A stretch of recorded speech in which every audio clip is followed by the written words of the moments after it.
we're looking at somewhere slightly different to our safari. Zimbabwe is fantastic. I did a talk on it yesterday, incredibly well received, and it's really re-established itself as one of Africa's prime safari destinations. It's got amazing variety.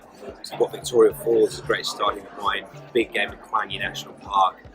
You've got water-based stuff on Lake Kariba, Matusadona. You can go up to Mana Pools where you can kayak, where you can walk. You have amazing wildlife up there. And there's some areas in South Africa as well whereby we've done a feature on KZN, and that's an area that's not featured very much. So, and we're trying to promote that, saying it's a new destination. BA are now flying direct into Durban. I think there'll be a new area to explore. Uganda is definitely somewhere to consider as well. I think it's always had this perception that it's all about gorilla trekking and Wendy, which is obviously a huge part of why people go to Uganda. 95% of visitors will go and do a gorilla trek. We've got amazing wildlife viewing in the Murchison Falls and Queen Elizabeth National Parks as well. Again, you have boat-based activities that you can do. For birders, it's absolutely fantastic. The shoebill is one of the ugliest birds, but an icon of Uganda, and definitely something that people will go and see. Okay, the first no-no is you never go in April and May.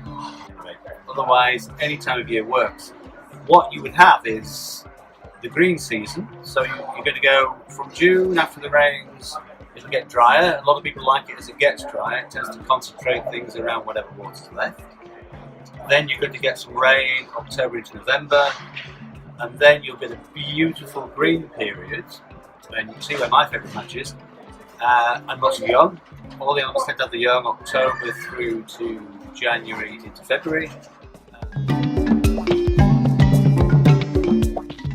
We are actually steering people to a shoulder season, which you still can have amazing wildlife experiences. You don't pay the premium to go in at peak time.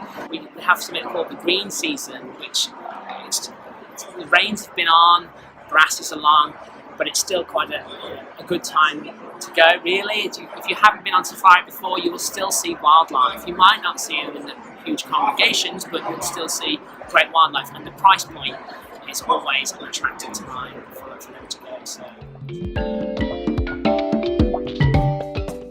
I think one of the important things to know is if a client comes in and has a budget and a destination in mind, and maybe that destination doesn't quite fit the budget, there's always something that we can do. With the exception of, let's say, gorilla trekking, and with a handful of camps on the skeleton coast of Namibia, we can always replicate an experience that a client wants. If someone like Botswana doesn't quite fit what they can spend on the trip, you can look at Zimbabwe. We can do somewhere in southern Tanzania, which is a great switch spell for Botswana. Right, ideal for families, I would suggest certainly you would start in Sudanese. You've got lots of wonderful safari activities with guides that are particularly good at looking after children.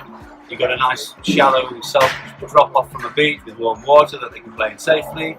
You definitely want to finish in Zanzibar so that the parents get a bit of a break. And then there are a plethora of parks that will have good accommodation that will work out. So there are some places in South Africa, Dikwi, just returned from Mbiti.